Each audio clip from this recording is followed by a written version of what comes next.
Confessions of a Victim. I know it must be hard for you, after everything that has happened, Brody. It always pains us when we have to make victims such as yourself relive such traumatic events, but please, can you help us by telling me what happened? Brody Williams, a boy of 15, sat shivering, seated at a metallic table in an interview room, a cup of cheap coffee steaming up into the cold air. "It's cold," said the boy. "And dark." "Yes, I know." "Sorry, but our heating's under maintenance." "I could get you a blanket if you're suffering," the boy sighed. No, it's fine." He slipped his hoodie back on and zipped it up to his neck. He had always been the tough jock at school, surrounding himself with friends that looked up to him, admired him. He was the cool kind, everyone said, but now he looked up at the female officer with eyes of a frightened child.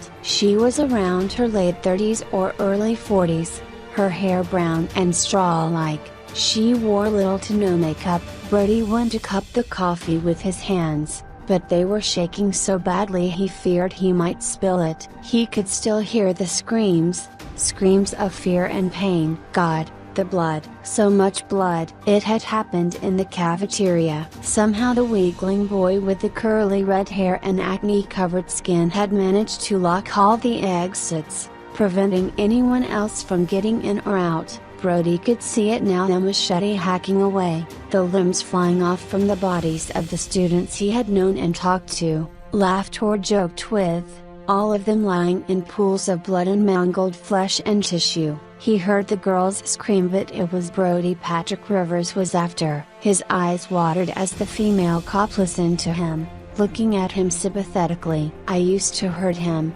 call him names. He was always a weak little shit." The cop shuffled uncomfortably at that. "What sort of thing or things did you used to do to him, Brody?" she asked softly. "You know, like, typical stuff, I guess. Push him over, shoulder bashed him, knocked his books out of the dweeb's hands and kicked him over when he bent down to pick them up. I shoved him in his locker, once." Poor Patrick was in there until the next morning. He had been in there all night? The cop seemed to find that reprehensible. Brody seemed distracted, fearful. "I'm sorry, what did you say your name was again?" "Judy." "Officer Judy. Homicide." "Officer Judy, am I in trouble here?" She smiled warmly. "No, Brody, I just need to investigate what happened. That way we can seek the proper justice." "But Patrick's already dead." "I told you, he shot himself with that handgun." Judy looked sad for a moment. "The whole incident was tragic.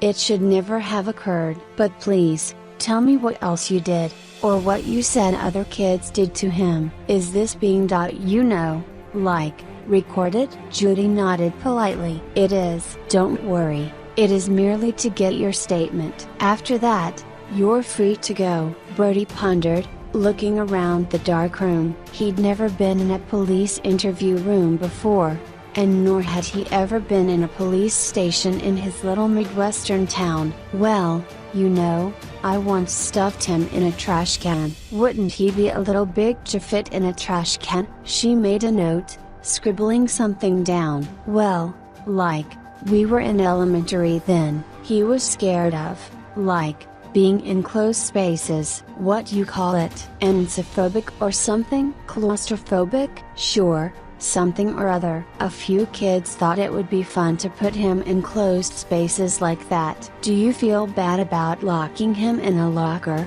when you knew previously that he was deathly afraid of small spaces?" "Yeah, I guess." Officer Judy made an almost disgusted face. "Did you not think it cruel to do that, Brody?" "It was only meant to be a bit of fun, though." "You think it was fun for Patrick Rivers to be stuffed for 17 hours in a locker? Do you realize how terrifying that must have been?" The boy looked despondent, ignorant in his teenage attitude. Like, I don't know. "What are you afraid of, Brody?" "Spiders, snakes, the dark, rejection." "Maybe you're afraid of your father beating you, and feel a foreboding sense of dread every time he has a drink?" That took Brody back.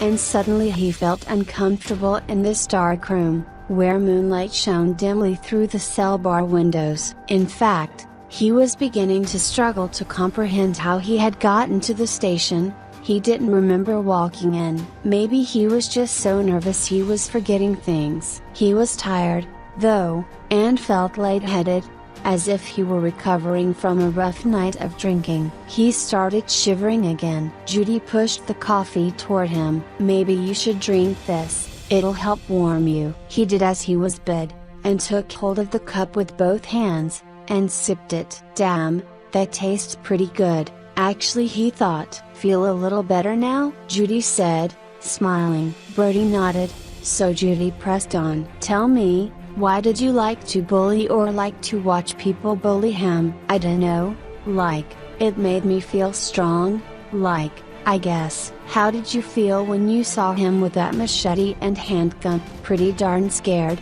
I guess." Brody began to shake uncontrollably, slightly going into a panic attack, something he had never experienced before. "Hush now, drink some more coffee," said Judy, and he did. His nerves calmed a little. "Tell me about the massacre, if you can, please." "It was lunchtime. We were in the cafeteria. I was talking to my friends, and then I heard the screaming. The horrible screaming. I thought someone had played a practical joke on a girl by throwing a fake spider in her hair or something. But, when I turned around when the screaming got worse, I saw that little ginger freak with blood on his face. I thought it was another practical joke, like he was dressed in some Halloween costume, dressed like Freddy Krueger and stuff. Then I saw the girl with her arm sliced off, and everyone was screaming then. God, it was awful." The other kids were thundering at the cafeteria doors and emergency doors, trying to get out, but they couldn't.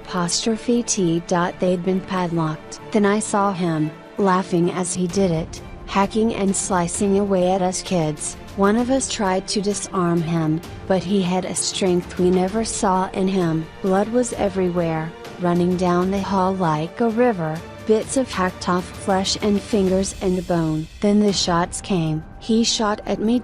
I remember. Brody paused, feeling a revelation come to the forefront of his mind. "Yeah, he shot me, I remember the pain." Then someone grabbed him. God, I remember the look of murder in his eyes of some animal or crazy person, his white t-shirt was covered in blood. And I could smell him, smell his B.O. He always smelled bad, the fat dork. And then he shot himself, right in the head. Brody felt tears filling his eyes, running down his face. From nowhere, a box of tissues was pushed in front of him. "Hush now, it's all over. You have nothing to worry about, Brody. Drink some more coffee, and you'll feel better, you'll see." His left shoulder began to throb and sting. For what reason, he did not know. "Ah!" he cried. He saw black wetness seep through the cotton of his hoodie. "Looks like your wound hasn't healed properly yet," said Officer Judy. "You might need to go back to the hospital." And suddenly, he remembered being in severe pain, panic filling the hospital, cops coming and going, shouting, screaming, his mother crying, blood, blood, blood everywhere. "I was in hospital," Brody said. "I remember. But I don't remember being discharged or anything." "You weren't, Brody. We had to speak to you, to understand what had happened." "I need to speak with you." Brody looked fearful, confused. I don't understand. That fear was coming back now, the fear of the cold, dark four walls closing in on him. Had he been drugged? The coffee, he realized, and threw the rest of it against the wall at the side, the plastic cup lightly clattering to the ground. "Where in the hell am I?" he screamed. "Hush now, no need to get erratic." "I'm sorry, Brody, if these questions are troubling you." "It's just well, I feel for you, Brody. I have a boy around your age, and I would hate for him to go through such horrible things that you've gone through. Would you like to see a picture of my boy?" Officer Judy pulled out her wallet, took out a photo, and slid it over to Brody. When he in his panic state looked down at the photo, it was a photo of Officer Judy wearing casual clothes, smiling with her arm around her son. "The hell?" he whimpered. He saw the boy in the photo, red-haired, chubby, greasy skin and covered with acne. "Patrick, it is such a troubling thing to lose a son, you know," said Judy, standing up, seizing the photo, and placing it back in her wallet. "I'm sure your own mother will miss you dearly. If only she knew what a nasty piece of shit you really are." "But you don't have a mother, do you, Brody?" "Just a drunken dad who likes drinking and beating you." Panic-stricken, Brody fell on the floor shaking uncontrollably, convulsing, bleeding from his nose. The coffee.